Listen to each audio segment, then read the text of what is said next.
ముఖ్యంగా నేను every year pastor గారు ఉన్నప్పుడు కూడాను ముందుగా ప్రార్థన చేస్తూ సిద్ధపడుతూ వచ్చేదాన్ని. నూతన సంవత్సరానికి మా సంఘానికి ఒక మాట కావాలి ప్రభా, నువ్వు ఏది ఇస్తావో నాకు తెలియదు, కానీ ఆ మాట మమ్మల్ని జీవింప చేయాలి అని నేను గత వారం రోజుల నుంచి ప్రార్థన చేస్తూ వచ్చాను. ప్రార్థన చేయడం ఆరంభించిన వెంటనే ఒక ఆలోచనతో దేవుడు నన్ను నింపాడు. ఇక దాన్ని నేను పొదుగుతూ రావడం అనేది జరిగింది. నీటి ఊట అనే మాట నాకు పదే లోపల నుంచి బయటికి వస్తుంది. ఈ నీటి ఊట ఏంటి, ఎక్కడి నుంచి వస్తుంది నీటి బుగ్గ అనేది ఆలోచన చేస్తూ ఉన్నాను. దేవుడు మరలా సంపూర్తిగా యొక్క మాటని కూడా నాకు ఇవ్వడం జరిగింది. యెషయా గ్రంథము 58వ అధ్యాయము 11వ వచనం. యెషయా 58:11. యెహోవా నిన్ను నిత్యము నడిపించును, క్షామకాలమున ఆయన నిన్ను తృప్తిపరిచి నీ ఎముకలను బలపరచును. నీవు నీరు కట్టిన తోటవలెను, ఎప్పుడునూ ఉబుకుచుండు నీటి ఊటవలెను ఉండెదవు. సో ఈ మాటలో మనం చూసినట్లయితే ఈ వాక్య భాగంలో ఇక్కడ మాట్లాడుతున్నాడు water garden or spring of water అని చెప్పి నీటి ఊటకి వాడబడుతూ వచ్చిన మాటలు. ఎందుకంటే మన జీవితాలు నీటి బుగ్గగా నీటి ఊటగా ఉండాలి అనేది దేవుని యొక్క ఆలోచన. అలా నీటి బుగ్గగా నీటి ఊటగా మన జీవితాలు ఉండాలి అని అంటే ఏ విధముగా మనము దేవుని చేత నడిపించబడాలి. ఎందుకంటే ఈ టెక్స్ట్ లో మనం చూసినట్లయితే యెషయా భక్తుడు మాట్లాడుతూ వస్తూ ఉన్నాడు. ఎవరిని ఉద్దేశించి? దేవుని చేత ప్రత్యేకమైన రీతిలో ఎవరినైతే ఏర్పాటు చేసుకున్నారో వారిని పక్కకు తీసి వారితో మాట్లాడుతూ ఉన్న మాట. ఎందుకంటే అప్పటికే దేవుని ప్రజలైన వారు తిరుగుబాటుదారులుగా ఉంటూ ఉన్నారు. అందుకని వారందరూ కూడా పశ్చాత్తాపపడాలి, దేవుని యొక్క ప్రణాళికలోనికి వారందరూ కూడా తిరిగి రావాలి అని చెప్పి తెలియజేస్తూ ఉన్నారు. అంతేకాదు మెస్సియా వస్తారు, పాపముల విషయమై మీరందరూ కూడా మరలుకుని మరలా మెస్సియా వైపు మీరు తిరగాలి అని చెప్పి తెలియజేస్తూ ఉన్నారు. ఎందుకంటే దేవుడు ఒక పక్కన యెషయా ద్వారా తిరుగుబాటుదారులకి తీర్పును ప్రకటన చేస్తూ ఉన్నారు. అదే సందర్భంలో ఒక గొప్ప ఆదరణ కూడా వారందరికీ అక్కడ దేవుడు ఇస్తూ వస్తూ ఉన్నారు. ఎందుకంటే శత్రువుల దగ్గరకు పంపించిన వాడును నేనే, ఆ శత్రువుల దగ్గర నుంచి మరలా మిమ్మల్ని బయటకు తీసుకుని వచ్చే వాడును కూడా నేనే అని చెప్పి, అయితే మీరు మీ పాపముల నుంచి తప్పనిసరిగా మరలుకోవాలి అని చెప్పి అక్కడ తెలియజేస్తూ ఉన్నారు. అందుకని ఇక్కడ మాట్లాడుతున్న మాట యెహోవా నిన్ను నిత్యము నడిపించును. ఎందుకంటూ ఉన్నారంటే దేవుడు మమ్మల్ని వదిలిపెట్టేశాడు, దేవుడు మమ్మల్ని పట్టించుకోవటం లేదు. ఈ విధమైన ఆలోచన ప్రతి మానవునికి ఎక్కడో ఒక చోట ఏదో ఒక సందర్భంలో వస్తూనే ఉంది. అసలు దేవుడే కనుక మమ్మల్ని పట్టించుకుంటే మా జీవితాలు ఎందుకు ఇలా అయిపోతాయి, ఎందుకు ఇలా మూడుబారిపోతాయి, ఎందుకు బిజినెస్ లో ఇంత లాస్ వస్తుంది, అసలు 2020లో ఎందుకు ఇంత విపత్కరమైన పరిస్థితులు అన్ని కూడా నెలకొనాలి అని ఎన్నో రీతులుగా మానవులమైన మనము ప్రశ్నించిన వారమే ప్రతి ఒక్కరము ఎక్కడో ఒక చోట ఏదో ఒక సందర్భంలో. అలాగే ఇశ్రాయేలీయులు దేవుని ప్రజలైన యూదులు కూడా దేవునిని ప్రశ్నిస్తూ ఉన్నారు.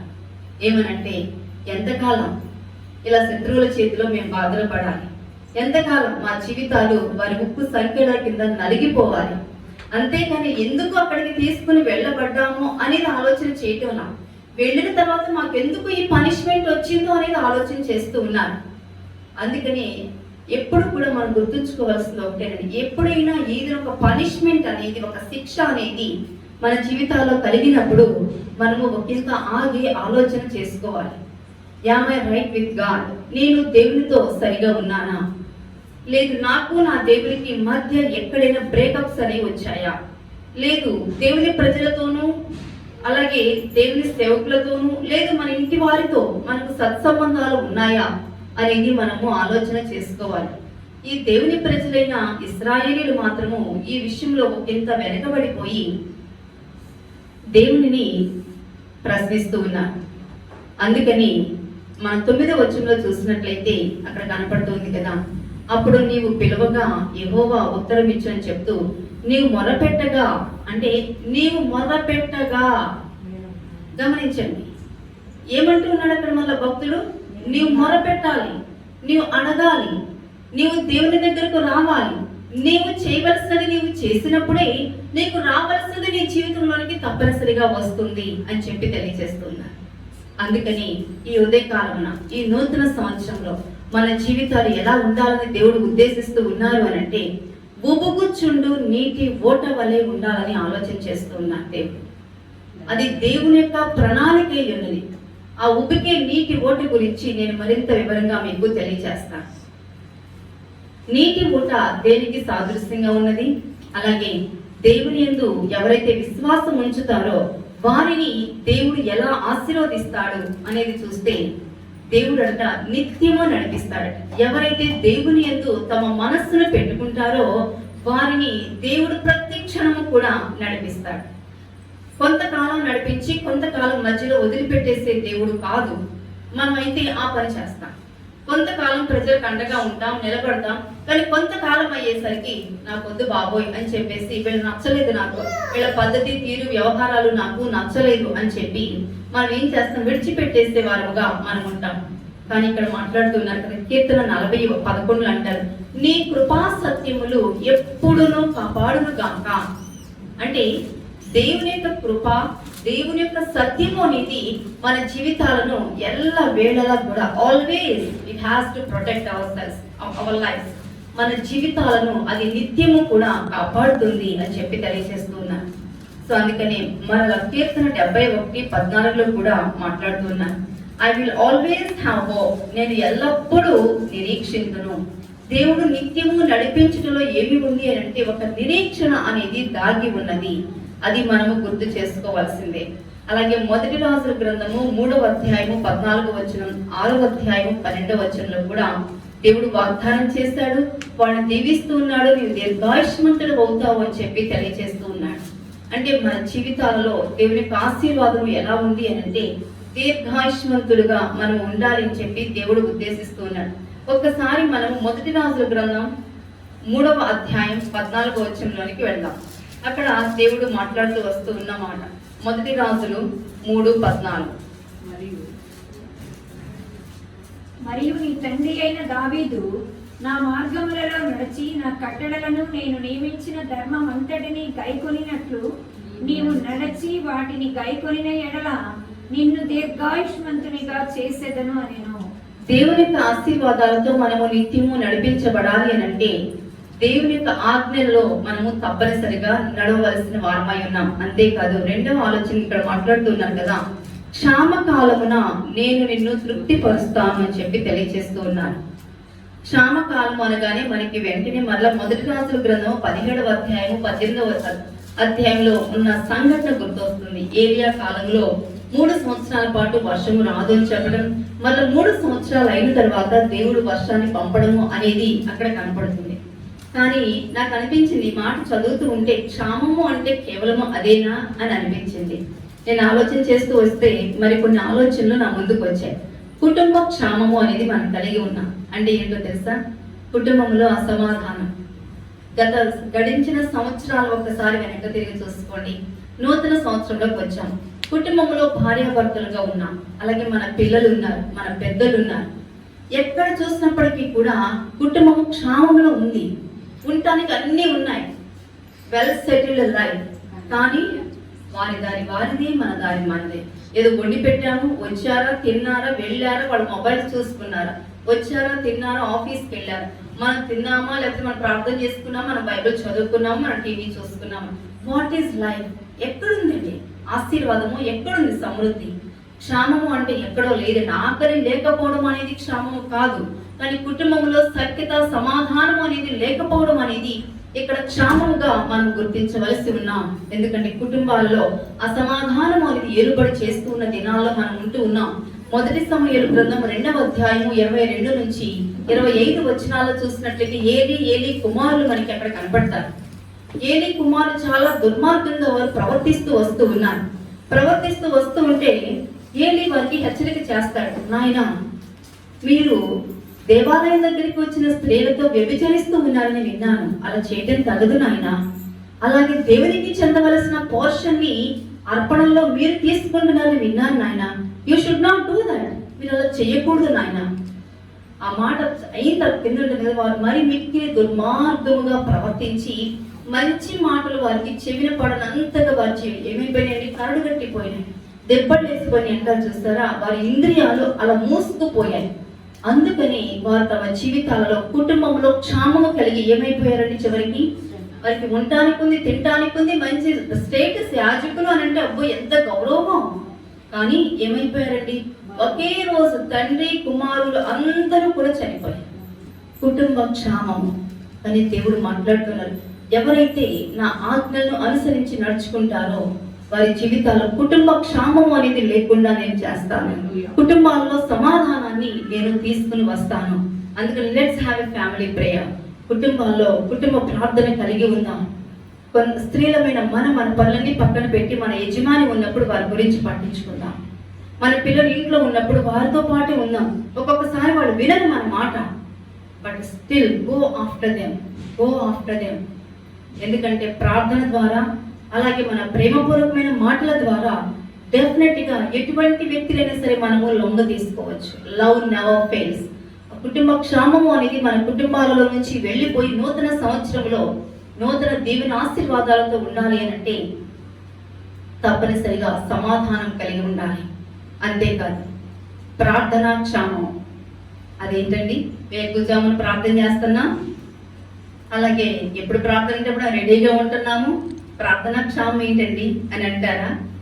చూద్దాం. మత్తయి సువార్త 26వ అధ్యాయము 36 నుంచి 46 వచనాలలో ప్రభువైన యేసుక్రీస్తు తన పరిచర్య ముగిసే సమయానికి వచ్చేసారు. గెత్సేమనే తోటలోనికి వెళ్ళారు. ఇక యేసుకి అర్థమైపోయింది, మానవునిగా ఉన్న నేను ఇక సిలువకి ఎక్కవలసిన సమయం. కాబట్టి ఈ సమయంలో నన్ను నేను కనపరుచుకోవాలి, సో నన్ను నేను సిద్ధం చేసుకోవాలి. సిద్ధం చేసుకోకుండా ఉంటే నేను ఈ ప్రజల కొరకు నా ప్రాణాన్ని పెట్టలేను అని శిష్యుల తోడు తీసుకుని వెళ్ళారు. ఎందుకంటే ఒంటి కట్టె కంటే కూడా 4-5 కట్టెలైతే బలంగా ఉంటాయని చెప్పేసి ఉద్దేశించి యేసు ప్రభు వాళ్ళని కూడా తీసుకుని వెళ్ళి, అయ్యా మీరు ఇక్కడ ప్రార్థన చేయండి, నేను కొద్దిగా ముందుకు వెళ్ళి ప్రార్థన చేస్తాను అని అన్న ప్రతిసారి కూడా 3 సార్లు కూడా వెనక్కి తిరిగి వచ్చేసరికి శిష్యులు ఏం చేస్తూ ఉన్నారు? చెప్పింది ఒకటి, చేసేది మరొకటి. వారు నిద్రపోతూ ఉన్నారు. ప్రార్థనా క్షామం. సో మన ప్రార్థన ఎలా ఉండాలి అంటేనండి, it should bring a great miracle from God. దేవుని దగ్గర నుంచి ఒక అద్భుతాన్ని తీసుకొచ్చే ప్రార్థన అయి ఉండాలి. యేసు చేసిన ప్రార్థన ఉంది చూసారా, పరలోకము నుండి రక్షణ అనుభవానికి ఎందుకు దింపిందండి? ఎందుకంటే పగలంతా పరిచర్య, రాత్రంతా ప్రార్థన. ఆయనైతే దేవుడండి, మనం మానవులు కదా అని మనం తప్పించుకోవచ్చు. లేదు, ఈ శరీరాకారములో ఆయన 33.5 సంవత్సరాలు ఉన్నారు. దేవుడు అయ్యుండి దైవత్వం కలిగి ఉన్నప్పటికీ కూడా వాటన్నిటిని కూడా విడిచిపెట్టి కేవలం ఒక మానవునిగా ఆయన భూలోకములోనికి రావడం అనేది జరిగింది. అవునా కదా? సో అందుకని ఇక్కడ మనం గుర్తుంచుకోవాల్సింది ప్రార్థనా క్షామము. అందుకని మనకి అవమానాల్లో కూడా ప్రభు చెప్తూ వస్తారు, ప్రే వితౌట్ సీజింగ్, నిరంతరము కూడా మీరు ప్రార్థన చేస్తూ ఉండండి అని చెప్తూ వచ్చారు. సో ప్రార్థనా క్షామము అనేది మన కుటుంబాల్లో లేకుండా, మన కుటుంబాల కొరకు, మన ప్రాంతాల కొరకు మనం చేసే ప్రార్థన కొంత సమయం పట్టొచ్చు, కానీ అది ఒక పనిని జరిగించి వెనక్కి తిరిగి వస్తుందండి. అటువంటి శక్తివంతమైన ప్రార్థన మనం కలిగి ఉండాలి. విశ్వాస సహితమైన ప్రార్థన మనము చేస్తూ ఉండాలి. అప్పుడే అక్కడ దేవుడు గొప్ప కార్యాలు చేస్తారు. అలాగే మరొకటి ఆరోగ్య క్షామం. ఇది ప్రతి ఇంట్లో ఉందనుకుంటున్నాను నేను. ఎందుకంటే ఉదయం లేచిన దగ్గర నుంచి ఏదో ఎక్కడ నొప్పంటాం, అక్కడ నొప్పంటాం, ఇక్కడ నొప్పంటూ ఉంటాం కదా. ఆరోగ్య క్షామం పర్వాలేదు, ఎందుకంటే ఆరోగ్య విషయంలో క్షామం కలిగి ఉన్నా పర్వాలేదు. ఎందుకంటే మన దేవుడు స్వస్థపరిచే దేవుడు మనకు ఉన్నారు కాబట్టి ఆ విషయం మనం ఎక్కడ కూడా భయపడవలసిన పని లేదు. కానీ గుర్తుంచుకోండి, ఈ క్షామము అనేది కుటుంబ క్షామంలో ఉండకూడదండి. మన కుటుంబాలలో అసమాధానం అనే క్షామముతో మన కుటుంబాలు ఉండడానికి వీల్లేదు. భార్యాభర్తలు పిల్లలు కలిసి జీవించే ఆనందం ఉంటుంది చూసారు. ఆ సమయాలు అనేవి అవి ఎంత ఆహ్లాదంగా, ఎంత మధురానుభూతులుగా ఉంటూ ఉంటాయి. ఇప్పటికీ మేము అందరూ కలిసి కూర్చుని ఉంటే పిల్లలు వాళ్ళ బాబాయ్ గురించి కబుర్లు చెప్తూ ఉంటే, నేను పాస్టర్ గారు అంటే అందరం ఒకే వ్యక్తి గురించి కదా, డిఫరెంట్ రోల్స్ ఉన్నాయి కాబట్టి అప్పుడు మీ డాడీ ఇలా అనేవారు అని వీళ్ళు పిల్లలు, లేకపోతే నేను డాడీ ఇట్లా అనేవారు, వాళ్ళు కూడా ఇలా అనేవారు మా నాన్నగారు అని చెప్పేసి చెప్తూ ఉంటే బాధ అనిపించడం. ఎందుకంటే he's in a blessed place. అలా అని మానవులుగా బాధ లేదని కాదు, ఈ బాధ కంటే కూడా ఆయన పరలోకములో దేవుని సన్నిధిలో ఉన్నారు అని ఒక ఆనందము, ఒక నిరీక్షణ. ఎస్, నా ముందు మా ముందు మేము కూడా ఆ పనిని ముగిస్తే ఏమో దేవుడు పిలిస్తే మేము కూడా వెంటనే డాడీ దగ్గరికి వెళ్ళిపోతాం కదా. ఆ మాట ఎంత బలాన్ని కలిగిస్తుందో, ఎక్కడైనా సరే నీరసంగా అనిపించినప్పుడు అమ్మో ప్రభా మా వల్ల కాదని అనుకున్నప్పుడు దేవుడు నిలబెట్టే విధానం అనేది అద్భుతంగా ఉంటుందండి. అందుకని బాధ ఉంది, దైవసేవకులు లేరు అనే మాట. కానీ బాధ మనలో ఏం చేయాలి? పట్టుదల తీసుకురావాలి. మా పాస్టర్ గారు అలా చేశారు, లేదు నా భర్త అలా చేస్తూ వచ్చారు. నేను ఎప్పుడు అనేదాన్ని, డాడీకి ఎప్పుడు ఏ పరిచయం చెప్పినా సరే నో అనుకున్న వెంటనే చేసేవారు, మీరు కూడా నాకు అట్లా చేయాలి అంటూ ఉండేదాన్ని. పాపం వాడు కూడా అలాగే ప్రార్థనతో సిద్ధపడుతూ ఉన్నారు అనుకోండి. ఏమైనప్పటికీ కూడా సంఘముగా ఇటు మీరు అలాగే కుటుంబంలో వారు మీరందరూ ఉండబట్టే నేను ఈ రోజు ఇక్కడ మీ మధ్యలో ఇలా నిలబడి పరిచయం చేయడానికి దేవుడు సహాయం దయచేశారు. సో మొత్తానికి ఏదేమైనప్పటికీ కూడా క్షామము ఇటువంటి, ఇప్పుడు మన కుటుంబంలో చూస్తే మన సంఘం చూస్తే మనకి క్షామం కలిగి ఉన్నాం. కానీ ఎలా ఉంది ఆ క్షామం? మనకి క్షామంగా మనం ఎంచుకుంటున్నామా? నో. ఎందుకంటే అవర్ గాడ్ ఈజ్ అలైవ్. మన దేవుడు సజీవుడు కాబట్టి ఈ సంవత్సరం మరొక సంవత్సరం డెఫినెట్ గా మన పాస్టర్ గారి స్థలంలోకి వెళ్తాం. నాకు అనిపిస్తుంది ప్రభుని యేసుక్రీస్తు అంటారు కదా, మీ హృదయాలను కలవరపడనేమాకండి, నేను వెళ్ళి మీ కొరకు స్థలాన్ని సిద్ధపరుస్తాను అంటారు. అలాగే మన పాస్టర్ గారు కూడా మనందరం మనకి ఎక్కడ స్థలం అయిపోతుందో అని చెప్పేసి పరిగెత్తుకుంటూ వెళ్ళి మనందరి వరకు స్థలం సిద్ధపరచడానికి వెళ్ళారేమో. ఇదిగో ఇది మా వాళ్ళది బాగా కట్టాలి, ఇదిగో ఇది మా వాళ్ళది మీరు ఎంత బాగా కట్టాలి అని చెప్పేసి అన్ని కూడా ఏం చేస్తూ ఉన్నారు పాస్టర్ గారు, అలా చేస్తూ ఉన్నారేమో. ఎన్ని ఇమాజినేషన్స్ వస్తూ ఉంటాయో కదండి. సో అందుకని మన జీవితాలలో ఇటువంటి క్షామం అనేది. సో అందుకని తర్వాతగా మూడవ ఆలోచనగా చూసినట్లయితే ఉబుకుచుండు నీటి ఓట. ఇది మెయిన్ గా నేను మీతో మాట్లాడాలని అనుకున్న అంశం. ఎందుకంటే స్ప్రింగ్ ఆఫ్ వాటర్ లేదా వాటర్ గార్డెన్, నీరు పెట్టిన తోట ఎలా పచ్చగా ఉంటుందో, వారానికి ఒకసారి తడిపే తోట ఎలా ఉంటుందో ఇమాజిన్ చేసుకుని ఊహించండి. అదే నేను అనుకుంటూ ఉన్నాను. మనకంతా మందిరం సెటప్ అయిన తర్వాత అక్కడ ఒక టీవీ పెట్టాలి. వంశీ ఒకటి తెచ్చాడు యాపిల్ కనెక్టర్. సో అది పెట్టి దాంట్లో మన పిక్చర్స్ చూపిస్తూ మనం అట్లా ముందుకి కనుక మనం చూస్తూ ఉన్నట్లయితే, అంటే అట్లా మనం ప్రజెంట్ చేస్తూ ఉంటే ఇంకా ఎఫెక్టివ్ గా కనపడుతుంది, మెసేజ్ అవి కూడా అనిపిస్తూ ఉంది అనమాట. చూద్దాం మరి మనం ముందుకు వెళ్ళే కొలది. అయితే ఈ ఉబుకుచుండు నీటి ఊట అనేది ఎలా ఉంటుంది ఏంటి అనేది ఆలోచన చేస్తే, ఈ నీటి ఊట అనేది అది కంప్లీట్ గా సీ వాటర్ కి అగైనెస్ట్ గా ఉంటుంది, సముద్రపు నీటికి వ్యతిరేకంగా ఉంటుంది. అంతేకాదు ఈ ఉబుకుచుండు స్ప్రింగ్ వాటర్ అనేది మినరల్ వాటర్ కి ఈక్వల్. అసలు ఇంకొక మాటలో చెప్తే, ఇప్పుడు మనం మినరల్ వాటర్ అంటూ ఉన్నాం చూసారా, అసలు సాటి రాదండి, నథింగ్ ఒక మాటలో చెప్తే. ఎందుకంటే ఖనిజ లవణాలు కావలసినవన్నీ కూడా అన్ని స్ప్రింగ్ వాటర్ లో ఉన్నాయి, ఈ నీటి ఓటలో ఉన్నాయి, ఆ ఉబుకుచుండే నీటి ఓటలో అనమాట. అంతే కదా, అన్కంటామినేటెడ్ వాటర్ అంటే ఇందులో ఏ విధమైన కలుషిత పదార్థాలు, రసాయన పదార్థాలు కలవకుండా ఈ వాటర్ అనేది బయటకు వచ్చింది. అది దేవుని దగ్గర నుంచి వచ్చింది అనేది గుర్తుంచుకోవాలి. ఇది ఎక్కడి నుంచి పుట్టుకొచ్చింది అని అంటే, developing with in the earth. ఇది భూమి అడుగు లోపల భాగము నుంచి అది డెవలప్ అవుతూ వచ్చిందట. అందుకని ఒక్కొక్కసారి మనము ఎత్తుపోతల దగ్గరికి వెళ్ళినప్పుడు వాటర్ ఫాల్స్ అంటాం, అక్కడికి వెళ్ళి చూస్తే అన్ని కొండలే కనపడుతూ ఉంటాయి. కానీ ఎక్కడి నుంచి వస్తుంది ఆ వాటర్? కానీ ఇలా పట్టుకొని తాగితే ఎంత స్వచ్ఛంగా ఎంత స్వీట్ గా ఉంటుందో. అసలు అక్కడికి వెళ్ళి ఆ వాటర్ తాగితే మనలో నా ఆరోగ్యాలన్నీ కూడా పోతాయి అని చెప్పేసి చాలా మంది కొన్ని ప్రదేశాలకు వెళ్ళి ఆ వాటర్ తెచ్చుకుంటారు, ఆ వాటర్ తాగొస్తారు, కొంతకాలం అక్కడ ఉండి స్నానాలు చేయడం కానివ్వండి, లేకపోతే తాగడం కానివ్వండి, అన్ని చేసుకుని వస్తూ ఉంటారు.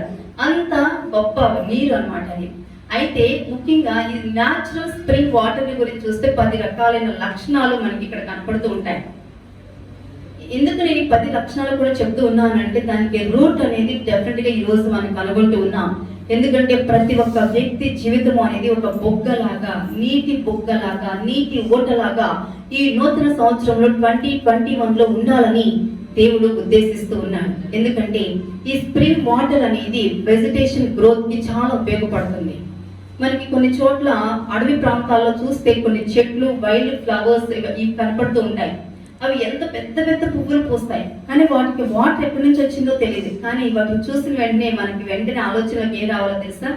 ఇక్కడ ఎక్కడో మొత్తానికి నీటి ఓట ఉంది, అందుకని ఇంతగా ఇవి చక్కగా పెరుగుతూ ఉన్నాయి, అందుకే ఇది ఎంత ఫలభరితమైన ప్రదేశముగా ఉంది అని చెప్పి మనము గుర్తుంచుకోవాలి. అంతేకాదు ఈ నీటి ఓటలో నుంచి అనేకమైన పిల్ల కాలువలు కూడా బయలుదేరి వస్తూ ఉంటాయి.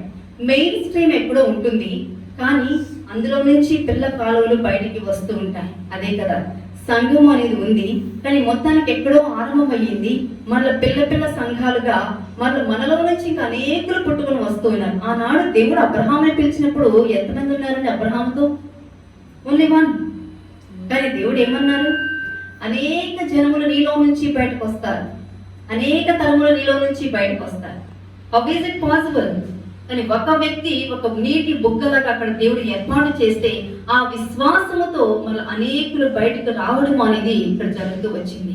సో అంతేకాదు మరొక ఆలోచన చూసినట్లయితే ఇక్కడ మనకి మనకి నూతనంగా మన గృహాలు కట్టించుకోవడం మనం ఏం చేస్తామంటే లోపల నుంచి ఒక బోర్ని మనం వేసుకోవడానికి ప్రయత్నం చేస్తాం. దానికి గాను కొంత తవ్విన తర్వాత ఒక రాడ్ని లోపలికి దింపుతాం. అబ్బాయి ఇక్కడ చాలా అడుగులు వెళ్ళిన తర్వాత ఎంత అడుగు వెళ్ళినప్పటికీ మన రాళ్ళే తగులుతూ ఉంటాయి. అప్పుడు పెట్టిన ఖర్చు మొత్తం అంత టైం అంతా వృధా అయిపోతుంది. అబ్బాయి అసలు ఇక్కడ లేదండి, వేస్ట్ అండి అని మళ్ళీ ఇంకో చోటికి వెళ్తారనమాట. అక్కడికి వెళ్ళి తవ్వితే అక్కడ వస్తూ ఉంటుంది నీటి బుగ్గ అనేది. అందులో నుంచి మనం తీసుకుని మన గృహానికి కావాల్సిన వాటర్ని మనం సమృద్ధిగా మనం తీసుకుంటూ ఉంటాం. డౌసింగ్ వాటర్, భూమి అడుగులు ఉన్న వాటర్ని రాడ్ ద్వారా బయటకు తీస్తూ ఉంటారు. అంటే అర్థమవుతుంది కదా, మన జీవితాలు ఒక రాడ్ ద్వారా, క్రీస్తు అనే ఒక రాడ్ ద్వారా బయటకి తీసుకొని రాబడి మన జీవితాలు ఎలా ఉండాలి, మనం ఉన్న ప్రాంతాలలో మన గృహాలలో అంతగా మనం ఫ్లరిష్ అవుతూ ఫలభరితముగా మనం ఉండాలి అనేది దేవుని యొక్క ఉద్దేశం. అంతేకాదు, ముఖ్యంగా వాటర్ని బయటికి తీసుకురావాలి అని అంటే చెత్త చెదారం అంతా పిచ్చి పిచ్చిగా ఉందనుకోండి, అక్కడ వెంటనే తవ్వుతామా మనం? అస్సలు తవ్వం. ఎందుకని? రాదు, చిరాకు ఉంటుంది. ఒకవేళ తవ్వితే మళ్ళీ మట్టి అంతా వెళ్ళిపోతుంది. ముందుగా ఏం చేస్తారు? క్లీనప్ చేస్తారు. ఆ ప్రాంతాన్ని అంతటి కూడా క్లీన్ చేసి మళ్ళీ ఫస్ట్ 3 feet కూడా దాన్ని క్లీన్ చేసి అప్పుడు మన లోపలికి పంపిస్తారు. అంటే మన ఈ జీవితం కూడా పాత అలవాట్లతో, పాత బలహీనతలతో, రోత జీవితంతో అంతా కూడా కలుషితం అయిపోయింది. అందుకనే ప్రభువైన యేసుక్రీస్తు మన జీవితాలను పరిశుద్ధం చేసి, పరిశుభ్రం చేసి, ఆ తర్వాత మనలో ఉన్న జీవజల బుగ్గని బయటకు తీసుకురావడానికి ప్రయత్నం చేస్తూ ఉన్నాం. అది మనం ఇక్కడ తెలుసుకోవాల్సిన సంగతి. తర్వాత ఇది ఈ స్ప్రింగ్ వాటర్ ని బయటకు తీసిన తర్వాత సరస్సులోనికి పంపుతారు. అంటే తెలుసు కదా, ఒక వాటర్ కెనాల్ బయటకు వచ్చిన అందులో నుంచి మళ్ళీ అనేక మందికి అక్కడ దారులు అనేది ఏర్పాటు చేసి వారికి కూడా అవకాశం అనేది కల్పిస్తూ ఉంటారు. అంటే మన జీవితం అనేది కేవలము మన కొరకు మాత్రమే కాదు. దేవదాసులు మోస చౌదరి గారు అంటూ ఉంటారు ఏమనంటే, మన జీవితాలు మన కొరకే మనం జీవిస్తూ ఉన్నట్లయితే మనకంటే దురదృష్టవంతులు మరొకరు లేరు. అదే ఇతరుల కొరకు జీవించేవారు చాలా గొప్ప ధనికులు అని చెప్పి మాట్లాడతారు. నిజమే, మనలో ఉన్న నీటి బుక్క అనేది కేవలం మన కొరకు మాత్రమే కాకుండా అది అనేకుల కొరకు మనము దీన్ని తీయవలసి ఉన్నాం. తర్వాత ఇంకా ఇందులో మనం చూస్తూ వెళ్తూ ఉన్నట్లయితే చాలా రీజన్స్ మనకి కనపడుతూ ఉంటాయి. ఇందులో నుంచి నేను కట్ షార్ట్ చేసేసి ముగింపుకి వస్తూ ఉన్నాను. దీనికి సీజన్ తో నిమిత్తం లేదు. అంతేకాదు, ఎక్కడైతే ఎక్కువగా గడ్డి పెరుగుతూ ఉంటుందో అక్కడ స్ప్రింగ్ వాటర్ ఉన్నది అని చెప్పేసి మనం గుర్తించాలి. అంతేకాదు, స్ప్రింగ్ వాటర్ ఎక్కడుందో తెలియకపోయినట్లయితేనంట మనం ప్రొఫెషనల్ పర్సన్స్ ఉంటారు ఇందులో, స్కిల్ఫుల్ పర్సన్స్, వాళ్ళకి తెలుస్తుంది ఎక్కడ స్ప్రింగ్ వాటర్ ఉంటుందో అక్కడ వాళ్ళు వచ్చి బోర్వెల్స్ వేయడము, అక్కడ నుంచి నీటిని బయటకు తీయడము, పొలాలకి పెట్టుకోవడం కానీ, గృహాలకు మనం తీసుకోవడం కానీ, ఇవన్నీ కూడా జరుగుతూ ఉంటాయి. ఇక్కడ యెషయా భక్తుడు ఇవన్నీ కూడా జస్ట్ ఒకే ఒక్క మాటలో చెప్పేశారు, ఉబుకుచుండు నీటి ఓట. ఈ నీటి ఓట ఎవరు పెట్టారు? ఎక్కడి నుంచి వచ్చింది? అందుకని మీరు కనుక క్రీస్తుని అంగీకరించినట్లయితే మీ జీవితాలు జీవజల నది వలె మారుతాయి అని చెప్పి ప్రభు చెప్పిన మాట యోహాను సువార్తలో కూడా అక్కడ మాట్లాడుతూ వస్తారు. ఎందుకంటే ఐఎమ్ ద వాటర్, మీలో ఎవరికైనా సరే దప్పిక కలిగి ఉన్నట్లయితే నా దగ్గరకు రండి, మీకు దాహాన్ని నేను తీరుస్తాను అని చెప్పి అక్కడ ప్రభువు చెప్పడం అనేది జరుగుతుంది. అందుకని మనము మన జీవితాలలో నీటి ఓట వలె ఉండాలని చెప్పి ప్రభువు మనకి తెలియజేస్తూ వస్తూ ఉన్నారు.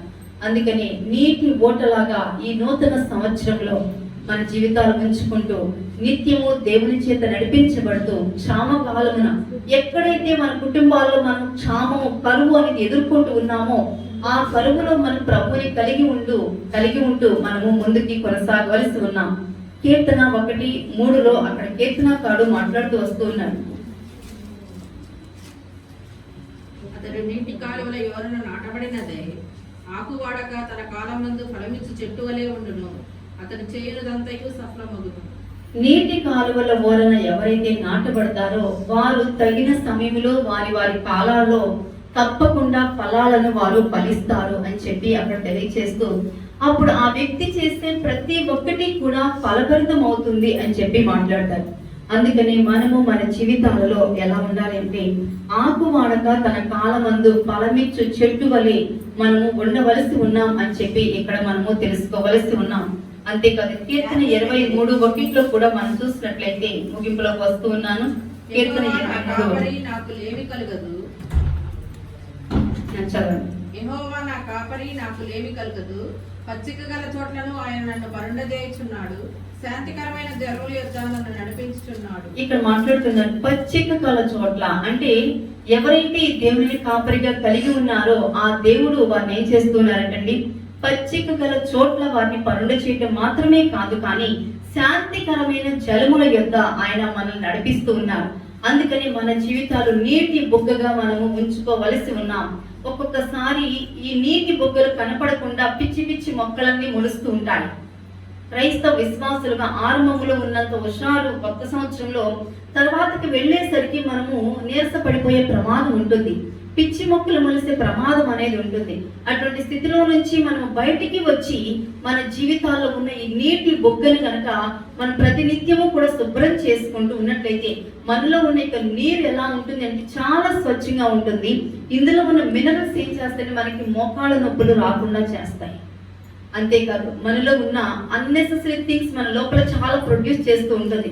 ఈ వాటర్ తాగితే ఏంటంటే, స్ప్రింగ్ వాటర్ తాగితే మనలో ఉన్న బ్యాడ్ థింగ్స్ అన్ని కూడా బయటికి పారద్రోలేస్తుందట. అంత స్వచ్ఛత అనేది కలిగి ఉంది. నిజమైన క్రైస్తవ విశ్వాస యొక్క జీవితం అనేది అంత స్వచ్ఛతను కలిగి ఎక్కడ ఉన్నప్పటికీ కూడా అనేకులకు ఆశీర్వాదకరముగాను అనేకుల జీవితాలను క్రీస్తులో కట్టేదిగా మనము ఉంచుకోవలసి ఉన్నాం. అదే ఇక్కడ మాట్లాడుతూ వస్తున్నాను. అందుకని ముగింపులో మరొకసారి నేను తెలియజేస్తున్నాను, ప్రభు యేసుక్రీస్తు మనకి తెలియచెప్తూ వచ్చిన మాట, దేవుడు నిన్ను నిత్యము నడిపిస్తారు, క్షామకాలమున నిన్ను తృప్తి పరుస్తారు. తృప్తి అనేది తెలుసా మీకు? చాలా మందికి తృప్తి అనేది లేదు. అసలు ఎక్కడ చూసిన అసంతృప్తి. ఎంత ఉన్నా అది లేదు ఇది లేదు అని చెప్పేసి అనుకుంటారు తప్ప, అయ్యో ఇది ఉందే నాకు, దీనితో తృప్తి పడతామని అనుకోరు. అసలు నిజంగా తృప్తి అనేది అంటే ఒక ఆస్తి అట. ఆ ఆస్తిని మనము కలిగి ఉండాలి. మనకు ఉన్నంతలో మనము తృప్తి అనేది కలిగి ఉన్నట్లయితే దేవుడు మన జీవితాలను తృప్తి పరుస్తాడు క్షామ కాలమున. అందుకని ఒక్కొక్కసారి మనం అడుగుతూ ఉంటాం మన అవసరతలు, అవి అవసరతలు తీర్చబడటం లేదు. కారణం అవి మనకు అవసరం లేదు, కానీ అవసరముగా ఎంచుకుని మనం అడుగుతూ ఉన్నాం. అందుకని దానిని క్షామంగా ఎంచుకుంటూ ఉన్నాం. దాని అంతటినీ కూడా తొలగించి దేవుడు మాట్లాడుతున్నాడు కదా, మీ జీవితాల్లో ఏదైతే క్షామము అనేది మీరు కలిగి ఉన్నారో ఆ క్షామములను నేను తృప్తి పరుస్తాను అని చెప్పి దేవుడు ఇక్కడ తెలియజేస్తూ ఉన్నాను. తర్వాతగా మాట్లాడుతున్నారు కదా, ఎప్పుడునూ ఉబుకుచుండు నీటి ఓట. కుంచినపల్లి సంఘాన్ని, ఈ సంఘ సభ్యులుగా ఉన్న ప్రతి ఒక్కరిని కూడా ఆల్వేస్ దేవుడు ఏమి చేయాలని ఉద్దేశిస్తూ ఉన్నారంటే, ఎప్పుడు ఉబుకుచుండు నీటి ఓట వలె స్వచ్ఛమైన జలధార వలె ఉంచాలని దేవుడు ఉద్దేశిస్తూ ఉన్నారు. ఆ ఉద్దేశంలోని మనందరము కూడా ఈ నూతన సంవత్సరంలో 2021లో ఉండాలని చెప్పి తెలియజేస్తూ నా ఈ మాటలు ముగిస్తూ ఉన్నాను.